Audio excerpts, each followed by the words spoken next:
Trading आणि fitness या दोन्ही गोष्टी खूप कोरिलेटेड आहेत. आज तुम्हाला पण माहिती आहे ट्रेडिंगमध्ये माइंडसेटचा किती मोठा रोल आहे. तर तुम्हाला माइंडसेट स्ट्रॉंग ठेवायचा असेल तर नक्की तुम्हाला काहीतरी फिजिकल ॲक्टिव्हिटी करायला लागेल. तुमच्या फिजिकवर नक्की लक्ष द्यायला लागेल. तर फिजिकवर मी हे नाही बोलत फक्त तुम्ही जिम करू शकता. तुम्हाला जी पण गोष्ट आवडते, योगा असेल, जिम असेल, स्विमिंग असेल, काहीतरी गोष्टी तुम्ही इन्क्लूड करा. त्याने काय होतं माहीत आहे, बघा ट्रेडिंगमध्ये अप्स अँड डाऊन असतात. जेव्हा पण तुमचा लॉस होतो, प्रॉफिट होतो, तुमचा माइंडसेट खूप वेगवेगळ्या पद्धतीने रिॲक्ट करतो. जेव्हा तुमचा लॉस असतो तेव्हा तुम्ही बघा तुमचा माइंडसेट निगेटिव्ह असतो. त्याच्यापासून रिकवर करायला तुम्हाला एक कुठलीतरी ॲक्टिव्हिटी तुमच्या आयुष्यात आणणं खूप गरजेचं आहे. आणि तुम्ही बघा आता मी जिम करतो, तर तुम्हाला पण माहिती आहे आता माझी सेकंड शिफ्ट चालू होती, त्याच्यामुळे माझा जिम आणि ट्रेडिंगचा टायमिंग एकत्रच असतो. त्याच्यामुळे मी ट्रेडिंग करता करता जिम करतो. आज तेच झालं.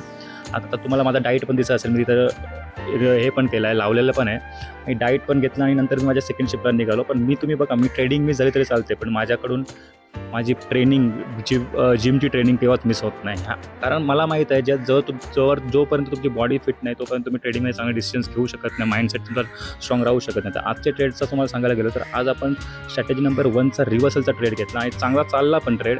तुम्ही बघा आता या ट्रेडचा मी पूर्ण एक्सप्लेनेशन आणि लाईव्ह एक्सप्लेनेशन पूर्ण यूट्यूबवर देणार आहे. आणि यूट्यूबवर मी आता जसं सेकंड शिफ्ट करून जाईन तेव्हा मी यूट्यूबचा व्हिडिओ अपलोड करणार आहे. तर आज बघा आज आपल्या इथे तुम्हाला दिसतं 4,000चा प्रॉफिट आणि आणि आपला मी जेव्हा पण एक्झिट केला आहे ट्रेड तो एवढा चांगला एक्झिट केला आहे. तर तुम्ही बघा तिथूनच मार्केट रिव्हर्सल झालं आहे. तर ह्या गोष्टी पण महत्त्वाच्या आहेत. तुम्ही नक्की ट्रेड बघा, यूट्यूबवर जाऊन लिंक पायामध्ये आहे. थँक्यू.